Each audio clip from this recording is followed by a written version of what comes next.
Welcome. Welcome to the dance. You just caught me dancing. That's what I do to welcome you to the math live stream.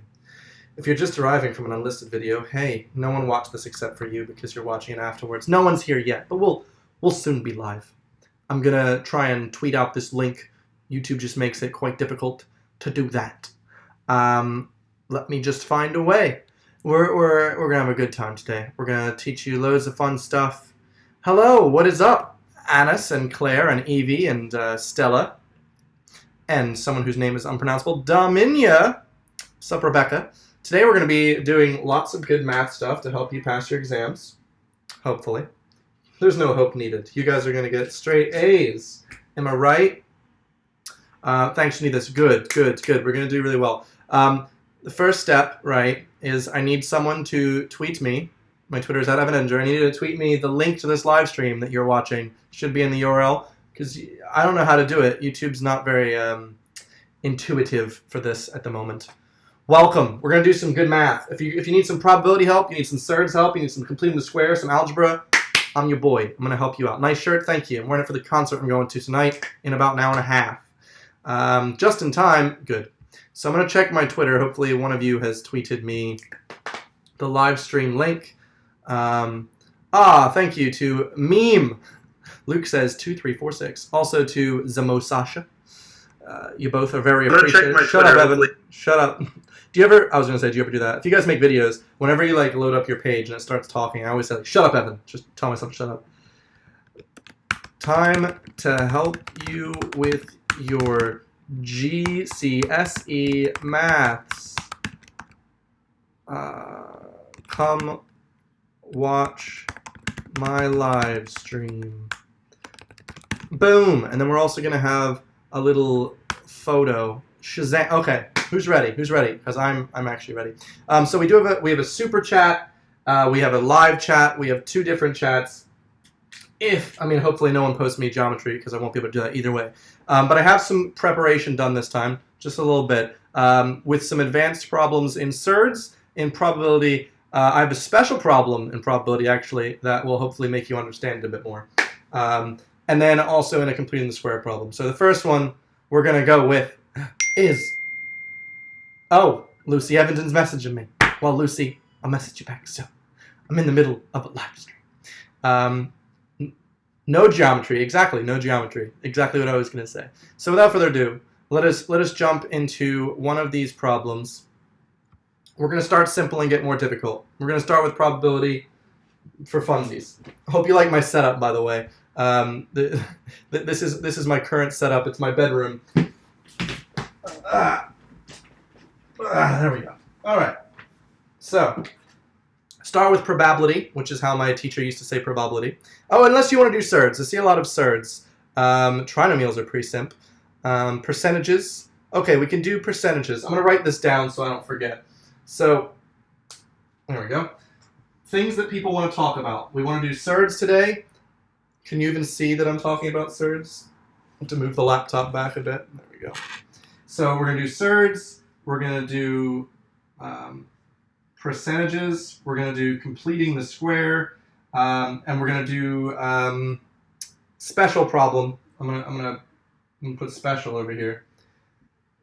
Hopefully this is visible. I'm going to have to move it a bit closer, actually. Maybe tilt this towards the... There we go. Towards the camera. So, and the quadratic rule. Okay, so Katoa.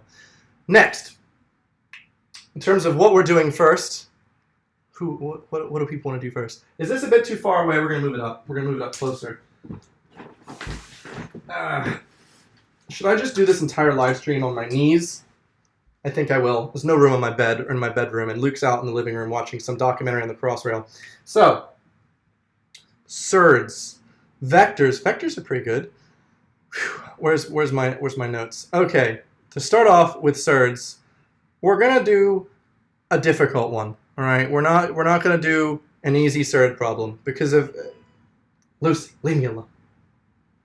I'm gonna move this over. I'm making sure I'm still in shot here on OBS. Cool. Surds. Do. So, that's my probability notes. My bad. So, surds are annoying, I know, but here we go. if x equals the square root of 3 over 2, then the value of the square root of 1 plus x over 1 plus the square root of 1 plus x, hope you're all writing this down as well, hope you're doing this with me, all right, plus the square root of 1 minus x over, I hope I can do this, this is as difficult as they come for surds. So if I can do this, you can do this. That's what I'm gonna say. This is the problem. So we know this. We know x equals square root of 3 over 2, and this is our problem right here. And the question is, what is this solution if you replace all the x's with square root of 3 over 2? What are we gonna do?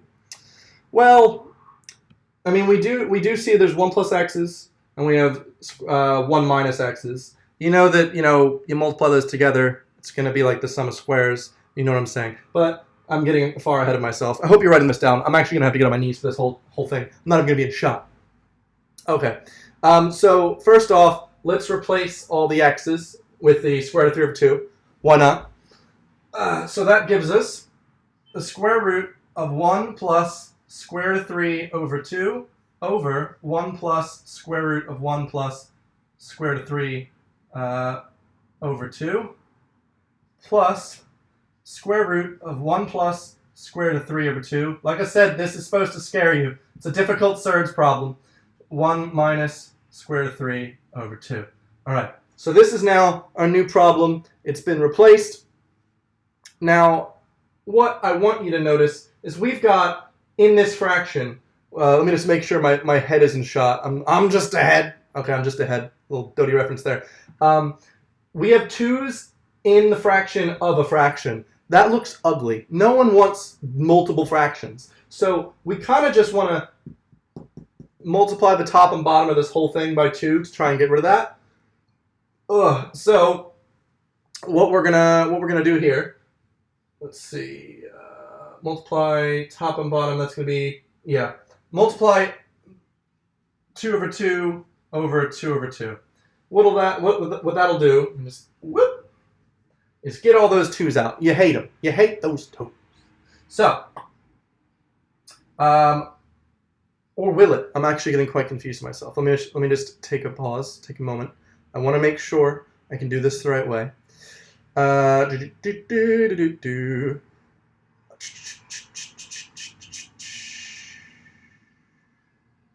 Oh, my bad. Just 2. Yeah, that makes way more sense. Okay, so that's going to give us, on the bottom here, 2 plus... oh, sorry, my bad. Am I wanting to do it just in the middle? I'm having issues. This is not good. I shouldn't have started with the most difficult start. I should have worked myself up. Square 3 over 2. 2. I know that if I multiply this by 2, I'll get... Oh, okay. If I want this whole thing to be over 2, then this would be... Okay, that's what I have to do. So the bottom one here is going to be 1 plus 2 plus square root of 3 all over 2. Because now I've just brought it from being only on the 1 to over that. Because right now we have 2 separate things. You can't do anything with that. So what we want to do is make this whole thing into 1.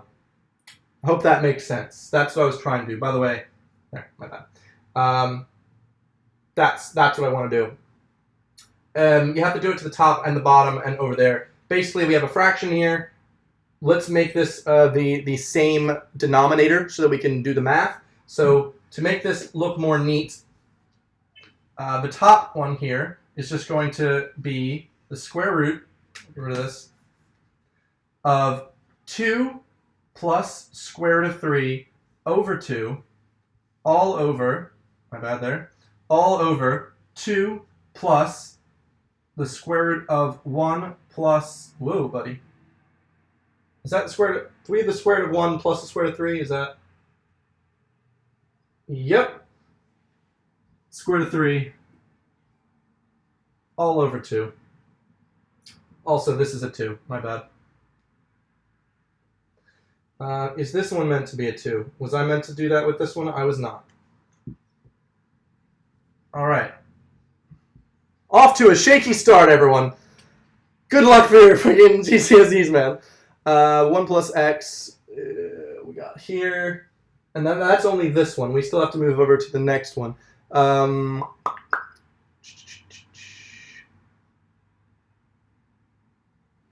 going to have to simplify. Why did I start with such a big one? I only had enough space to do this. This is going to be a whole nother one. Maybe I should just do one of these. I'll do one of these, and then we'll pause the solution. Okay. Apologies. We have the square root of 2 plus square root of 2 plus square root of 3 over 2. How do we get rid of that? I probably should have done this problem beforehand and had it done. That would have made more sense.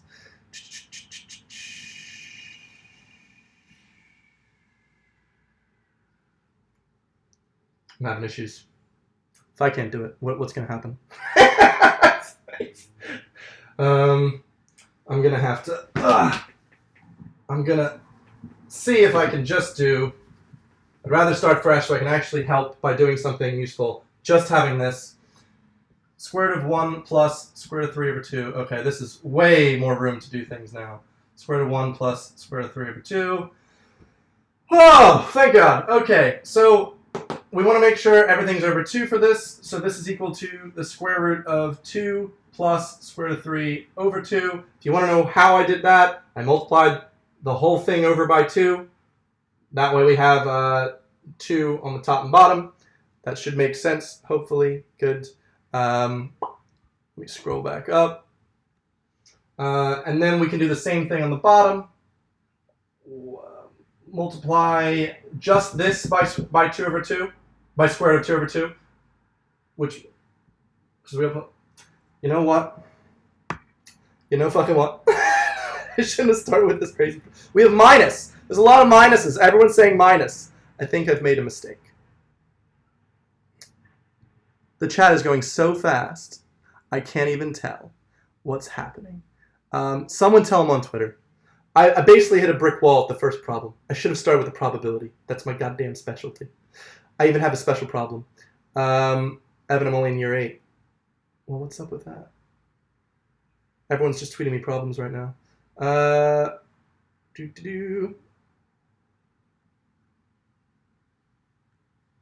Okay. I'm not going to start with the surds problem. Very much apologize for the 10 minutes of wasted time. I don't want to do a problem that I can't really confidently explain. Otherwise, it's going to be not as helpful. I can confidently explain some things. Otherwise, then you can't teach well. And I can't teach this one. Apologies. Shouldn't have started with a difficult one. No, really useful. So if you're doing surds, goddamn, good luck. I do still have to do a surds one that I can really easily explain. But that one was just too difficult to start with. I'm going to have to move in. I still have surds on my list. If you tweet me one of your surds problems with a hashtag #EvanHelpMeMath, it should be in the stream. It should right there. That thing. Tweet me one of your surds problems with that. We'll do that one next. I'm gonna try and move on to a probability problem, so that way I can regain my steam, my confidence back. Okay. Also, let me just look through the hashtag just to see. There we go. Someone. Just so I can find a problem that you guys have. Like I said, I have some prepared, but I also want to help. Okay, someone. Oh, it's gone. Someone give me a good one. Where'd it go? Okay. Someone said factorize this collection of expressions. Sure. So this is for factoring a collection of expressions. This person, if you want to find the. Thank you to the person. This is Anna, plant leaf Lester, little Dodie icon there. We got 10ax minus 2ay minus 5bx. This is definitely solvable on my freaking board here, unlike the other one. There. I have more than enough room, eh? So they want you to group this into factors and quadratic equations. How are you meant to do this? If I recall, when I had to learn to do this, I looked at this and tried to see pairs. I tried to see, like, right now you see 4 different parts of this problem. 10ax, 2ay, well, negative 2ay, negative 5bx, and positive by.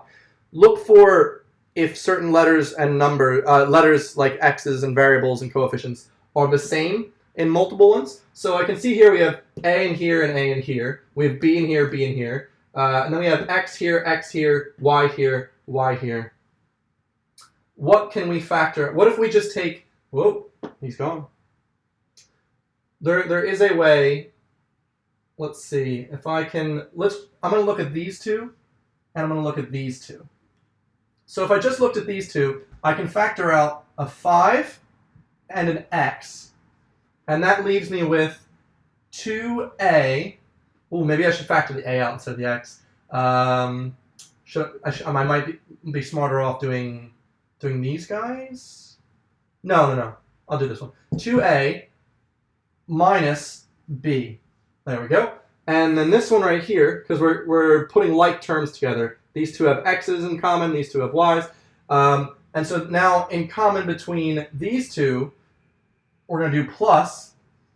And don't forget about the negative. We do have a negative here. But we can filter the y out. So we have y. And then it'd be negative 2a and positive b. Boom.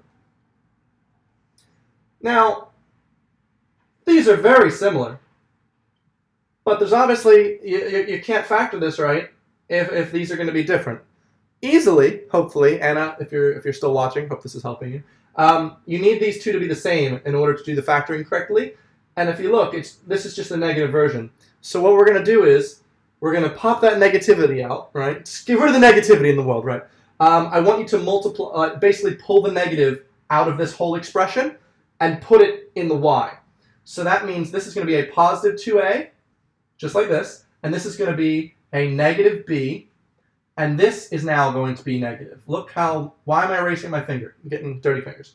So now we have 2ab and 2a minus b and 2a minus b. That's factorable. You've now got this expression in this whole thing. It looks a bit complicated, but out of this whole expression here, if you can actually factor this middle thing out. And so you're going to get 2a minus b factored out, and what's left? 5x minus y.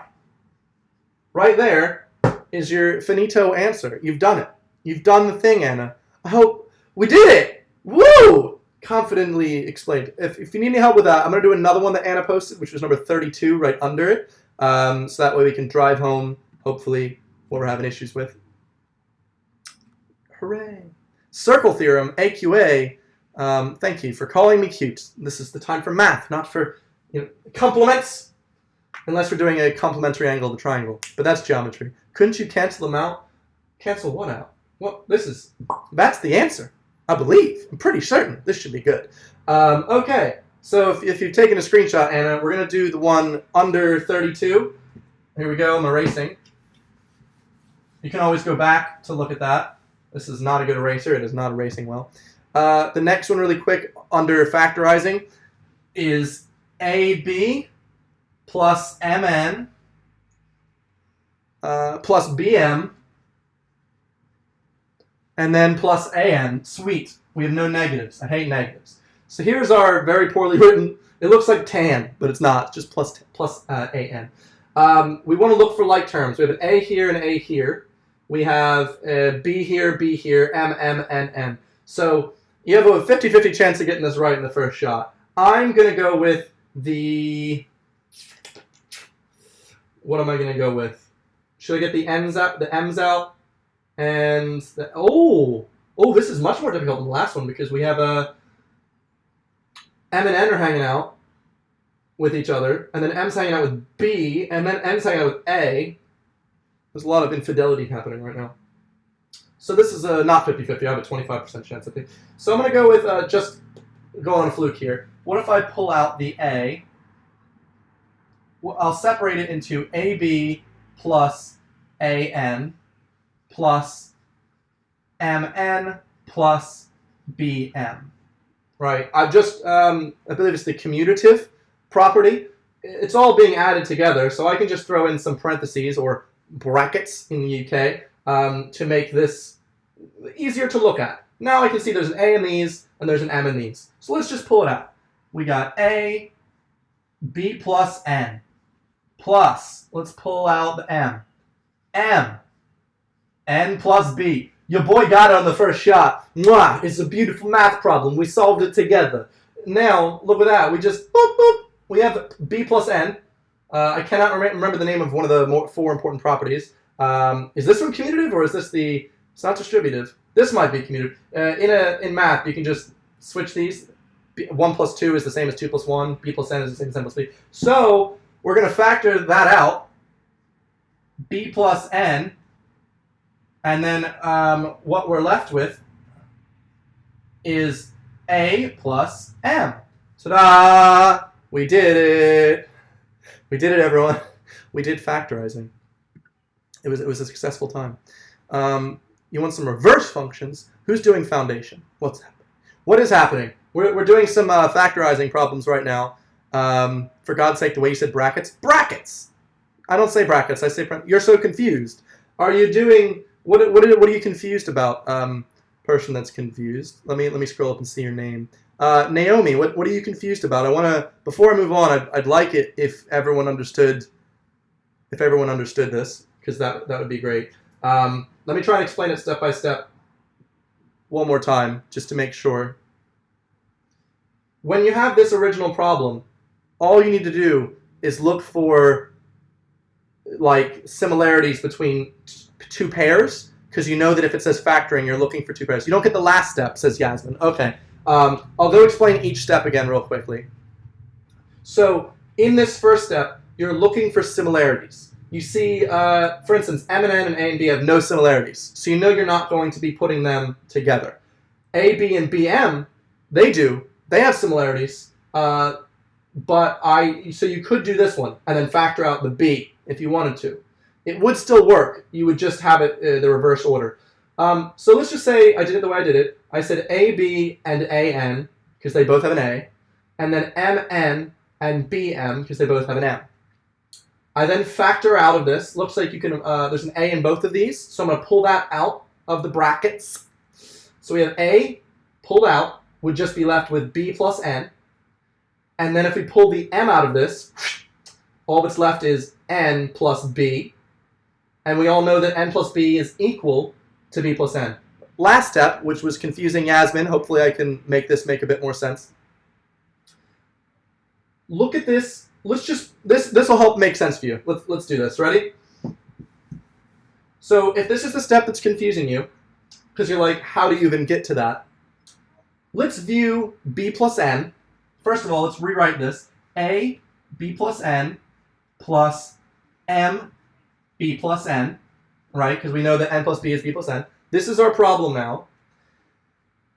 What we can do, because this might be confusing, pretend B plus N is X. Let's just say it's X. All right. Because you can do that. You can say, let's just replace it with something easier. So, A, let's just write X equals B plus N. So if you put that in, you'd have AX plus MX. Does that make sense? Now if you look at that, it looks just like this. Look at that. AB plus AN. AX plus MX. You can take this X out. So what we're going to do is, we're going to bring that X out just like we did here. We took the X out of the brackets.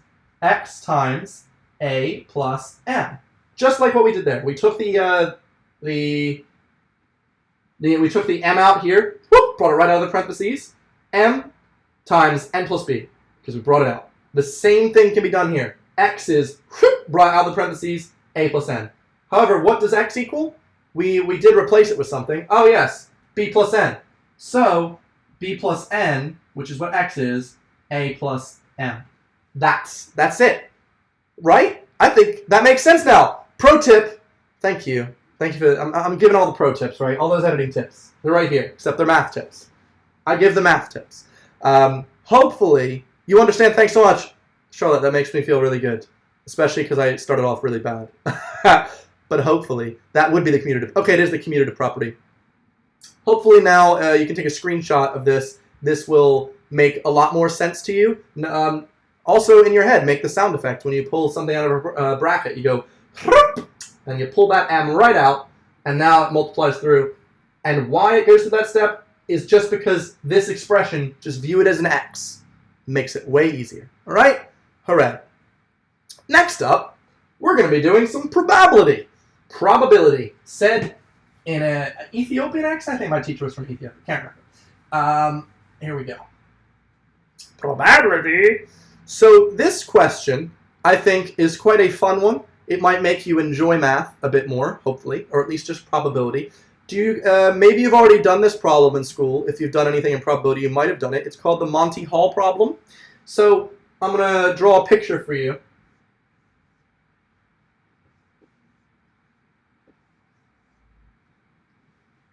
So the Monty Hall problem, it's a TV show. And I know there's a lot of lag right now, but we're gonna have to deal with it, sadly. So let's just say you're on a TV show. The audio is out of sync. That's bad. I'm sorry. Hopefully it fixes. Anyway, so you're on a TV show, and the man says, "Okay, you've won through the show. I now want you to pick your prize. There are 3 doors. Behind one of these doors is a brand new car." So we're just going to draw a car here. I'm very good at drawing, as you can tell. Look at this brand new looking car. Behind 2 of the doors is an actual goat. As you can tell, I'm very good at drawing. Very, very. This is an obese goat. All right. That's a dick. That's an actual. Okay, so behind one door is a car. The other 2 are penises. That wasn't hair. Sorry, I'm trying to be serious here. We're talking about math. So he says, "I'd like you to pick a door that you would like to win." And then after you pick it, let's just say you pick. There's door 1, door 2, door 3. Let's say you pick door 2. Monty then says to you, "Oh, interesting choice. I'm now going to show you what's behind one of the other doors." So you pick door number 2, and as you say, "This is my door," he then opens one of the other doors and shows you, "Oh, look, there's a motorcycle outside." He says, "Oh, look, there's a goat behind this door. Would you like to keep door number 2, or would you like to switch?" Statistically, what should you do? Should you stay with your pick, or should you switch? That's the problem. It's actually quite a fun problem, because most people think staying with the door is the best chance, but I'm going to explain why that's not. So, as you know, a lot of people, thank you to Pip Day and Tara Marie, saying door 3, there's a 1 out of 3 chance of picking the car. No matter where the car is, you have a 1 in 3 chance. So when you initially pick a door, you have, here's the percentages, you have a 33% chance, or 1/3 chance, of winning the car. However, his next step is where the math gets weird. I chimed in with a, "Haven't you people ever heard of picking the goat door?" I'm fucking gay. Good. That's good.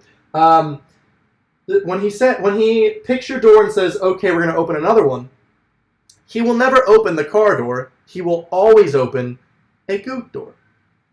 And so let's just say you pick 2, and the correct one was 1. If he then opens 3, and you switch, you've won.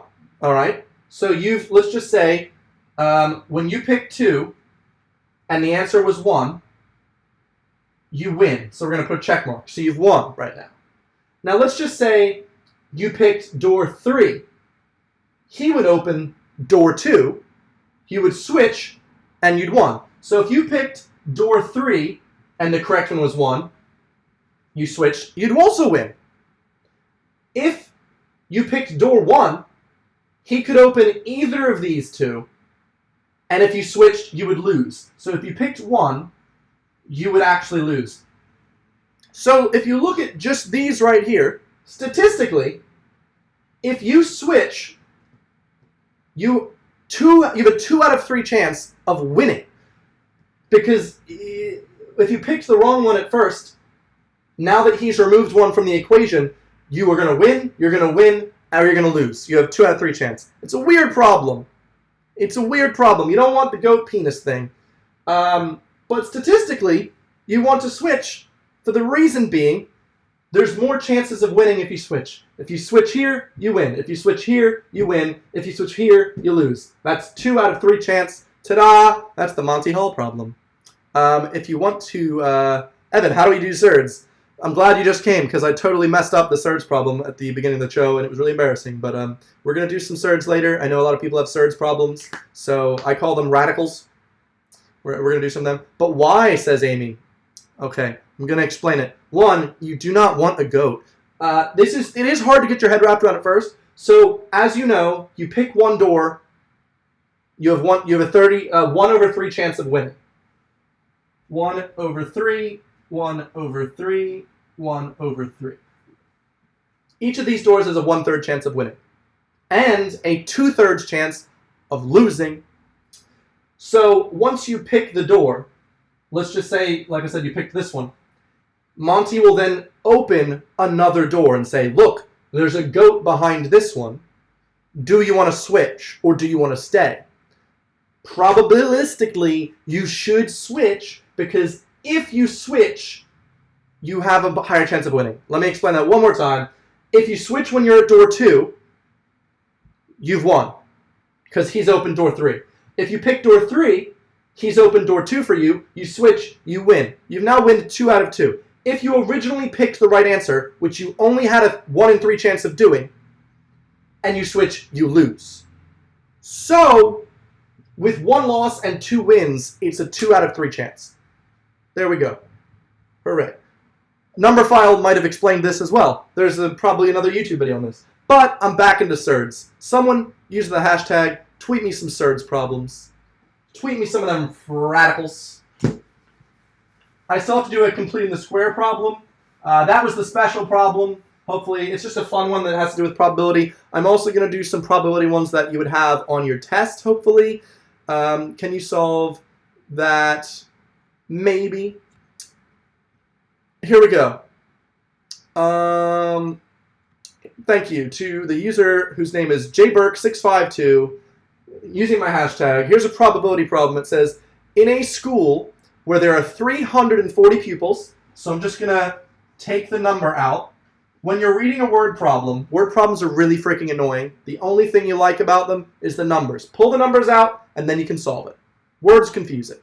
So we know that the total is 340 in the school. There's 340 kids in the school, of which 180 are boys. So we're going to say the boys are 180. There's 180 boys. The total number of pupils in the sports club is 164. All right, so the sports club is 164. There's 164 people in the sports club.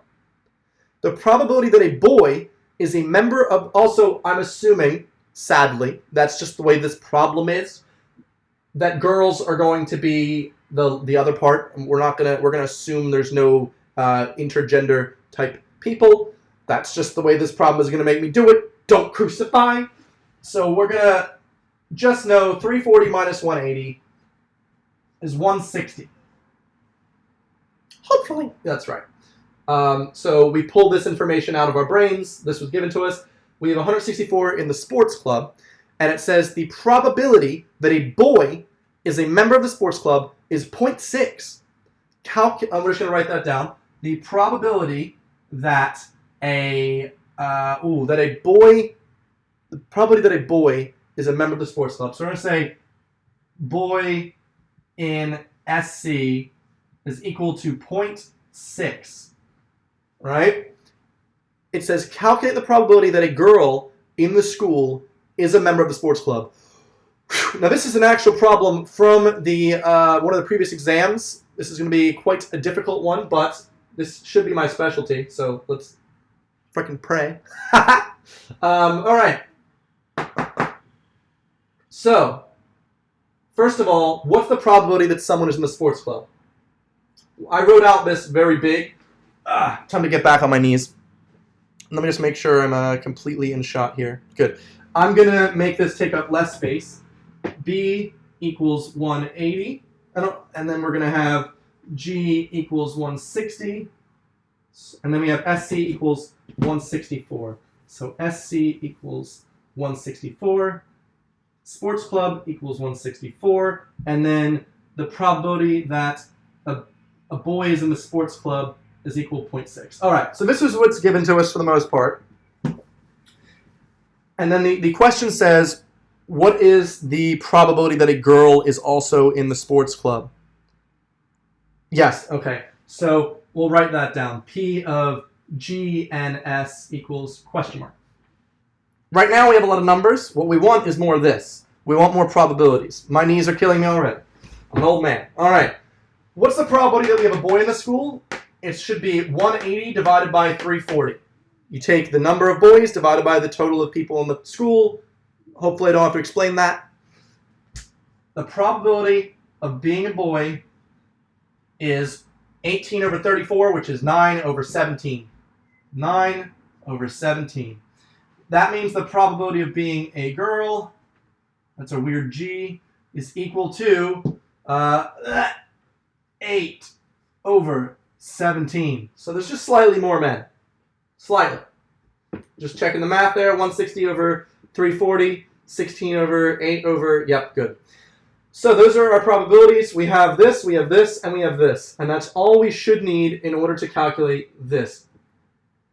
I don't know if this is the correct terminology, if I should be using B and S. The question says the probability that a boy is a member of the sports club. It doesn't say given that a person is a boy, so it's definitely not a conditional probability. It just says the probability that a boy is a member of the sports club. So that would be the probability, I'm pretty sure it should be B and S. Now what do we know about B and S? This is stuff where I have to hopefully have my memorized formulas here. You cannot be, in this world, in this problem, you cannot be both a boy and a girl. So those are going to be disjoint, which means that the union of boys and sports clubs, boys and girls, I'm trying to make sure I get this formula right. Let me see. The probability that a boy, I know I have to expand this. Let's see. The probability that you're in the sports club, given you're a boy, is equal to the probability of sports club and boy over probability that you're a boy.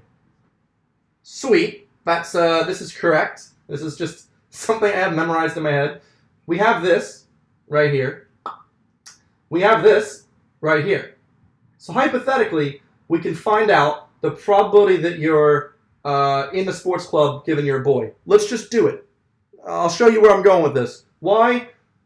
Let's just do it. Let's follow my math. I'm trying to help you understand this, so I should probably explain it.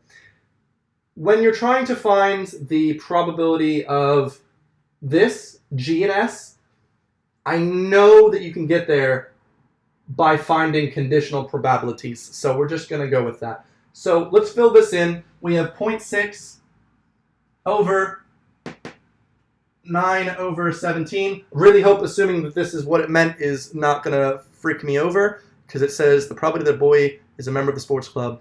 That's correct. That's got to be correct. 0.6. Okay. 0.6 over 9/17.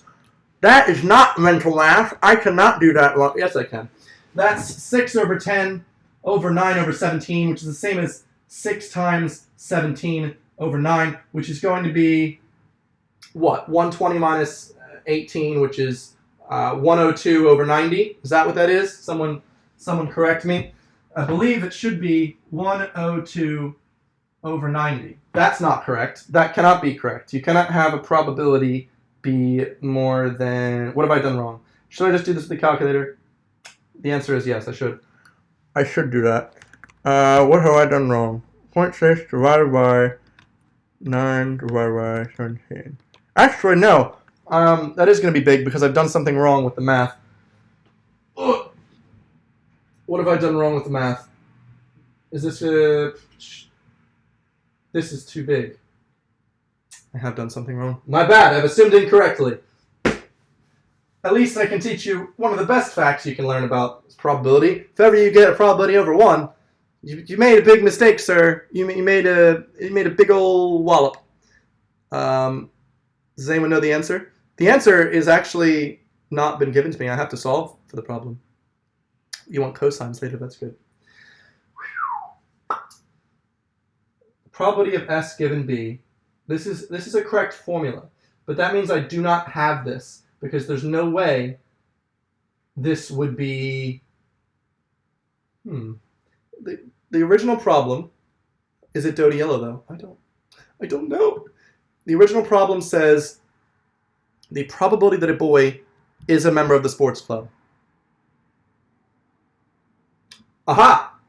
The probability that a boy is a member of the sports club, which can be written as the probability that someone was. Is that the conditional? The probability of a boy in the sports club.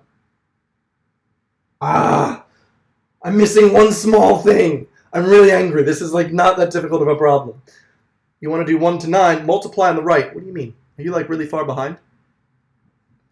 Histogram median. I should do histogram median. Oh, this is not a difficult problem. This is a very standard problem. And what am I missing up here? This is what's throwing me for a curve. Please do the cosine rule. The answer is 24 students. Oh, you have the answer. Well, that's just great because I don't believe you because it says what's the probability, right? Unless the question says how many. No, they can't. That couldn't be the answer. The probability that a boy is a member of the sports club is 0.6.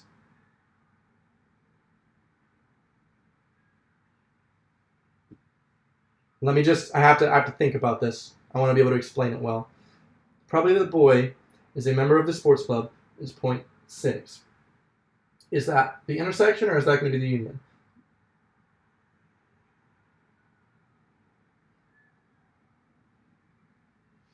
The probability that he's a boy. I swear it would be this. Probably that they're sports club given that they're a boy. No, that'd be something different. The probability that he's a boy given he's in the sports club is also not correct. It would be this. Or it would be the union. Why am I at a loss here? I shouldn't be at a loss. I'm going to have to... Jordan, I'm going to help you. I got to keep helping you. I don't want to give up on this problem. I'm not giving up on this problem. You're so confused. I'm trying to help. Evan, you're glitching. I'm sorry. The answer is 56 out of 160. That's an answer, thank you. The question is, what's the probability that a girl is in the sports club?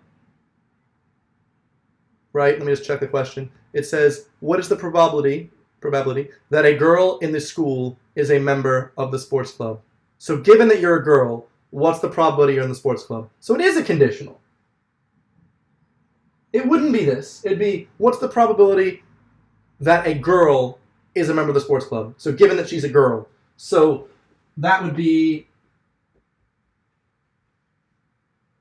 S over G.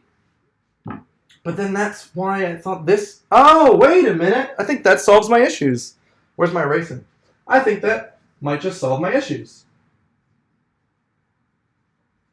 Oh, hey! Okay. So the probability that a boy is in the sports club, which is probably that someone's in the sports club given they're a boy, is 0.6. We're gonna run with that. We also know equals 0.6, which is equal to the probability of S and B over probability of B. Okay, this actually has helped me, I think. We know this right here is equal to 9 over 17. That's what I needed. Hey, 9 over 17. So if we multiply 9 over 17 times 0.6, then we should, well, the inverse of that, 17 over 9 times 0.6, which I'm not, yet again, not going to be able to do that in my head. So 17 divided by 9, and then times 0.6.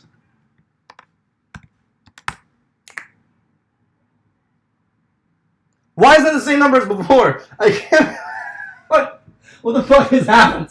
That is the same thing I did before. What have I fucked up on? That's 0.6. We're dividing it by 9 over 17. What the frickety frick frack?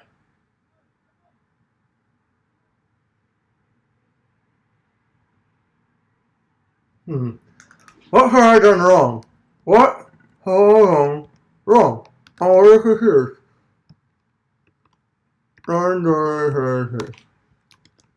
I keep getting the same answer, which is not a good thing because I've made a silly miscalculation somewhere, and it's beginning to irk me. And I'm actually going to have to favorite this tweet, solve this problem a bit later because I don't want to waste too much time on it. I'm very sorry. Check my Twitter later this evening. I have a concert I'm meant to be going to in like a half hour. I'll be a bit late to it. It's fine.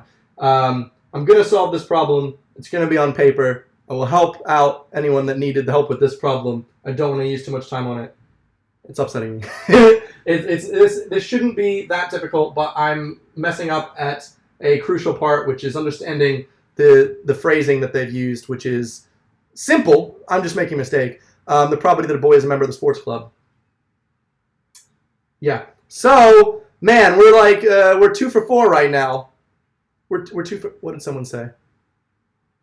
Evan, will you post a video about the election? Probably not. I'm American. Completing the square. Good. We'll do completing the square. Oh no, you're triggered by trigonometry. So I'm gonna favorite that tweet right now, and I'm gonna come back to that. Sorry, I don't want to waste any more time. I mean, I'd love to. It feels good when you solve a problem, but I'm not gonna just keep belaboring it. I need some time to look at that a bit more. So, thank you. We're now going to go over to, hopefully, I'll do 2 problems of completing the square, find one that you guys have tweeted me, solve that, and then I've done a percentage problem, and then I have to go to a concert. It's been real. So, real quick, we got some completing the square problems. Where's my marker? This is not my marker. There it is. X squared. Whoop. 5x squared minus 4x minus 2 equals 0. Here's our problem. It says solve it by completing the square. Well, first off, you got a 5 here. That ain't no good number for squaring, bro. Can't do anything with that. So what we're going to do is divide everything by 5. Why can you do that? Because as long as you do it to both sides of the equation, it's basically keeping it the same. It's like multiplying everything by 1. Doesn't do anything. It just changes the perspective. So we're going to divide the whole thing by 5, and that's going to give you x squared minus 4/5 x minus 2/5 equals 0. Well, now we can work on completing that square. What I want to do is get the x's alone, right? The x's get very weird when they're hanging out with other numbers, so we want to get them alone, get those variables alone. So we have x squared minus 4/5 x. Let's put that 2/5 over there. Let's get him away. We don't care about him right now. Equals 2 over 5. Also, let me prepare. I want some room. Equals 2 over 5. Now you know that you want to complete a square with this boy. You know you want some square completion. Evan, I don't know how to complete the square. Well, it is going to be a little bit scarier looking because it's a fraction, but all you need to know is if you're completing the square, make sure you have a positive form of x squared right here, or let's just say 4x squared, something that can be made squareable, perfect square. So you have x squared, and with this one, if it's going to be a perfect square binomial, all you have to do, this right here, this whatever this number is going to be half of this number squared, always. Keep it simple, easy, try not to forget. If you're trying to do it, just move all the numbers that aren't x's on the other side, bring the x's over to one side, take that one that has x to the first power, just take that one, divide it by 2, and square it. Why? Because we need to find, you need to make that square, and when you're making a perfect square, it's always going to be this divided by 2 squared. It's just, that's the square. It's like saying, why is the square of 4 2? 2 times 2 is 4. Real analysis, then you can do it. Anyway, what's 4/5 divided by 2? Well, it's basically 4 over 2 is 2. So it would be 2/5, right? So, plus 2 over 5 squared. But Evan, you can't just add something to one side. Thank you, Jennifer. Watch me. 3rd period algebra class. You can't just add 2/5 squared to one side. You have to do it to the other side as well. So I'm going to add it to the other side as well. Plus 2/5. I'm really good at drawing with brackets. Squared. Look at that 2. Woo! So now we should be able to complete the square. Look, we have x, and that's a minus. So it's going to be minus 2/5 squared. Evan, how's that work? It's always, when you're completing the square, especially because you've already done the work here, don't even worry about squaring it. You don't have to. Look at that. 2/5. Well, let's just FOIL it out. So just to test it, just to really further your knowledge of foiling, of completing the square, x times x is x squared. Negative 2/5 times negative 2/5 is going to be positive 2/5 squared. And then negative 2/5 x plus negative 2/5 x is going to be negative 4/5 x. If you don't know how to FOIL at this late in the game, bless, good luck. But the easiest technique I have, just in case you still don't know this technique, is the FOIL technique. I don't know if they teach this in England, but it's very useful in the US. You do your first times first, right? You do your outside times your outside. No, your first times first. You do your last times last. And then you do your outside, your inside, your inside, your outside. I don't know if that's going to help, but it helps me a lot.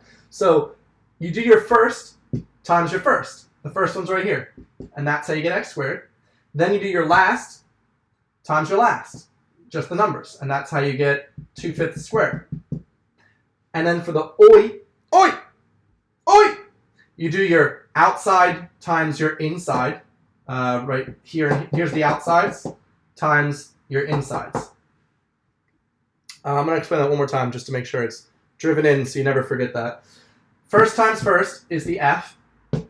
Your last times last, that's just the numbers. And then you do the outside and the inside. So here's the outsides plus the insides. So these, got a marker on my bed. These are multiplied and these are multiplied, but then you add them. So it always works out when it's a perfect square to be the outside and the first and the last squared plus 2 times the 2 times 1/2 of basically this. Hopefully that makes sense, even though I didn't fully explain it. Anyway, continue with the problem. I'll just erase this since hopefully you get how that works at this point. We have our completed square. We just have to do the math here. Equals 2/5 plus 4/25. And since this is 4/25, no. This is 4/10. This is 10/25. So that's equal to 14/25. That's just adding fractions. Finding a common denominator is 25. 10 plus 4 is 14. So at this point, we have x minus 2/5 squared minus 14/25 equals 0. And you've done it. You did it. Hope you feel good.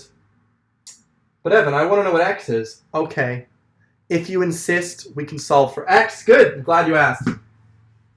I don't have much room, but we're going to do it.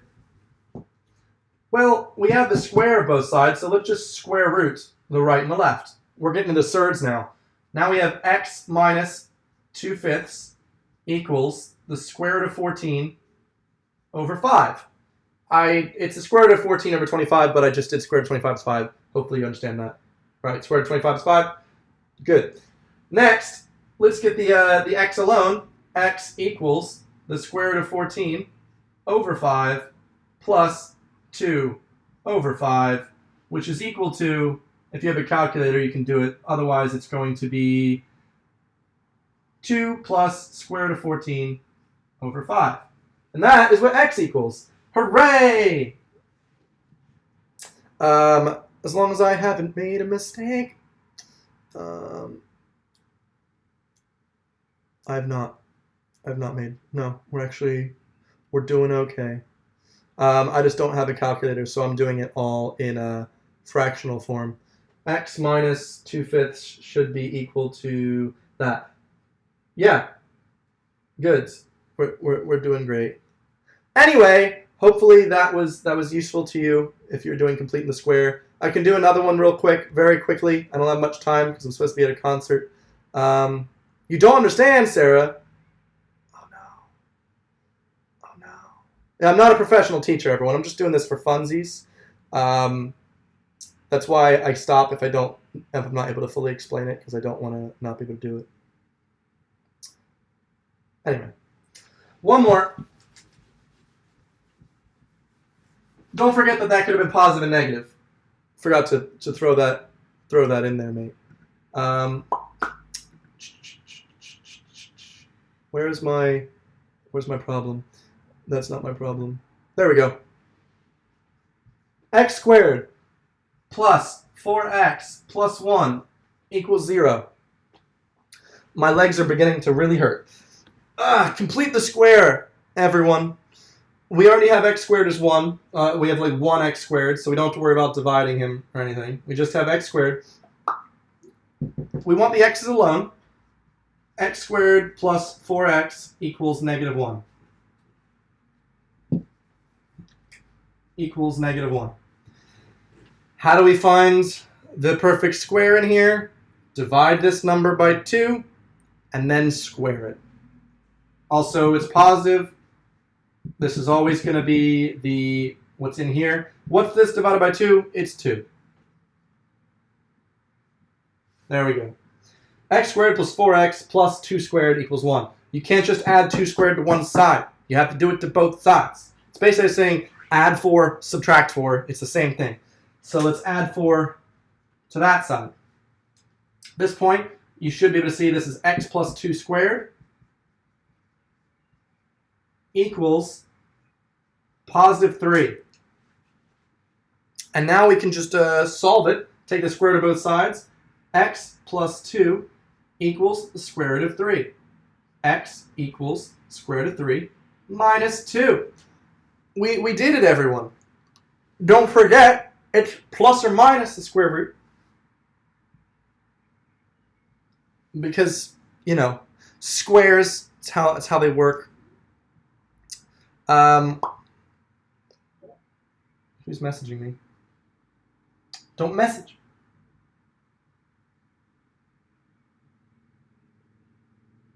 Oh, I got a bad email. My bank doesn't believe I exist. I really hope that was helpful. Wow, Jess has just retracted her message. Great.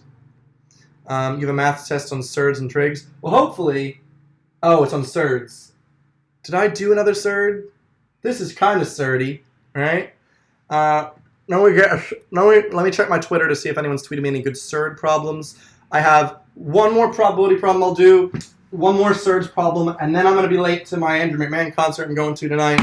Got my ticket out there. I'm very excited.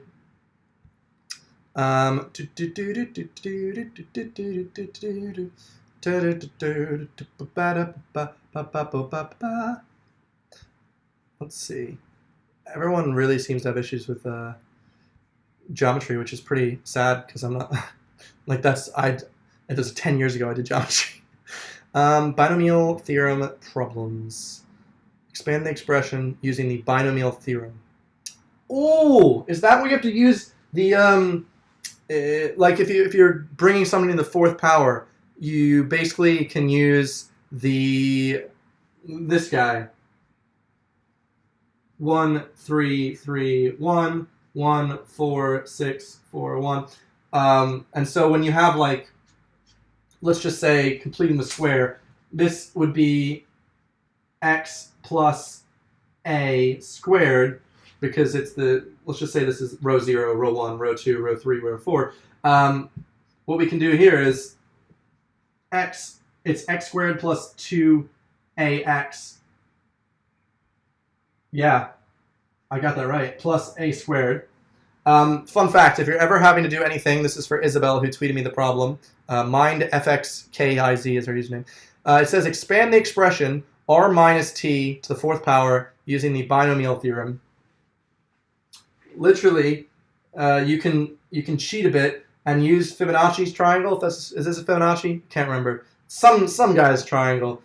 You just add up these to get the next one. So for instance, 1 plus 4 is 5, 4 plus 6 is 10, 6 was 10, 5, 1. And so if the question says what is x minus r to the fourth, you can actually know that here's the numbers. It's going to be x squared, I believe it just goes back and forth, minus 6 xr, oh, it's actually, whoops, x to the fourth, minus first there, and then it'd be like plus 6 x squared r squared minus 4xr plus r to the fourth. Did I mess up? Oh, yes, I did. It'd be x squared r1, x cubed r1, x squared r squared, x r cubed, and then r to the fourth. I know that looks a bit wonky, but just know it's basically like having all the exponents of x on one side, all the exponents of r, and then mixing them in the middle. That's not a good way of describing it. That wasn't what I was doing. I just saw the problem and I thought it was interesting. I'm looking for someone to tweet me a problem with surds. There, someone has now done it. Here we go. I'll do this surds problem. I'll do a probability problem. And then I have to go. I really hope you do well on your GCSEs, your A-levels, or your AQAs, or whatever they're doing in England nowadays. America's already done with exams. I think they're just preparing for summer vacation. Correct me if I'm wrong, Americans, but AP exams should be over. So someone says, expand the following. The square root of 6 plus square root of 3 times, looks like a nip, square root of 6 minus square root of 3. Oh, this is a nice one. Who did this to me? Emily, who's studying for GCSEs, whose name is Lovely Howell, with a very cute picture of Dan Howell as her icon, doesn't even follow me, but that's okay, Emily. I'm here to help you. You know what? You're here in the live stream. I love you, right? You're gonna get an A on that, okay? This is for you. Math brings us all together, you know? We're all the sum of our... Anyway, math doesn't divide us, right? To do this, we're going to remember my... Let me erase my fun notes here. Don't forget, if you're multiplying binomials, the fun FOIL method. Does anyone know the FOIL method? Any of you guys? Any of you FOILers? Oh, someone says there's an easier way. Well, FOIL is easy. So multiply let's just put 1. This is your first. This is your last. All right. Also, these are on the outside, these two, and these are on the inside. Hopefully this makes sense. Basically, you want to make sure you multiply this by this and that, multiply this by this and that, and you've got the answer. To do it mentally, first of all, we see this is the same equation as this, just with the sign switched on the second part. Why this is good for you? It means you're going to not have anything in the middle. It's actually going to cancel out your middle part. So instead of being x squared plus 2x plus 4, or plus 2, it's just going to be x squared plus 2. You know what I'm saying? There's no middle variables. Square root of 6 times the square root of 6 is 6. All right? Square root of 3 square root of 3 times negative square root of 3 is negative 3. The square root of 3 times the square root of 6 is the square root of 18. However, the square root of 3, negative square root of 3 times the square root of 6 is negative square root of 18. So that actually cancels out, and you're left with 6 minus 3. The answer to that problem, dear Emily, is just 3. Shazam! You did it! Woo! I'm proud of you. You've done it. Congratulations. You prefer the smiley method. So quick. What's the smiley method? I sadly don't know that. FOIL for life. Thank you, Kimberly. FOIL is a way of life. Now, Emily's also tweeted me one more problem that deal with foiling and surds. And that one is square root of 5 minus square root of 2 square root of 2 plus square root of 5. There we go. Now, this one, is actually trying to trick you. They've just commutatively mixed up one of these. It looks very similar to the last one. Positive square root of 5, positive square root of 5, negative square root of 2, positive. Boom! This is an easy problem for you. As soon as you see that, you should be like, hell yeah, simp, which is short for simple. What I want you to do is take this one and switch them. So, we're going to put that in front. So we have square root of 5 plus square root of 2, square root of 5 minus square root of 2. Hurrah! We have a positive and a positive, and a positive and a negative, and they're both the same. Therefore, you know it's just going to be an easy square, just like the last one. The square root of 5 times the square root of 5 is 5. The square root of 2 times negative square root of 2 is negative 2. And because this is the same type, the middle is going to cancel out. Just to show it to you, it's going to be square root of 2 times square root of 5, square root of 10, minus square root of 10, which is 0. So we're just going to have 5 minus 2, which is equal to 3. The answer is also 3. Thank you, Emily, for your problem. It's very appreciated. I hope you have the best of luck. Yes, that does work too. Nina Walker has tweeted me 46 minutes ago if she's still here. I mean, it does work. I just did it a different way. Lastly, what do we got? We're going to do a problem that I have saved. Here we go. Very simple probability problem, hopefully. A box is filled with candies. Hannah's got some sweets. It's not actually the Hannah problem. I did that last week. I have a box of candy of different color. There's 40 white candies. So write down 40 white. We have, who wants a white candy? 24 green. We have 12 red. 24 yellow. And 20 blue. I'm taking up a lot of space for this part for some reason. If we selected one candy from the box without looking, what's the probability of getting a green or red? Well, how many total candies do we have? We should have 120 total. So the N here is 120. The probability of getting white is going to be, for instance, 40 over 120. But it says, what's the probability of getting a red or green? So for that, we have the probability of green is equal to 24 over 120. The probability of red is equal to 12 over 120. And what's the union of those? All right. The union, the probability of getting red or green, is equal to the probability of red plus the probability of green minus the probability of red and green together. That's a formula for the union.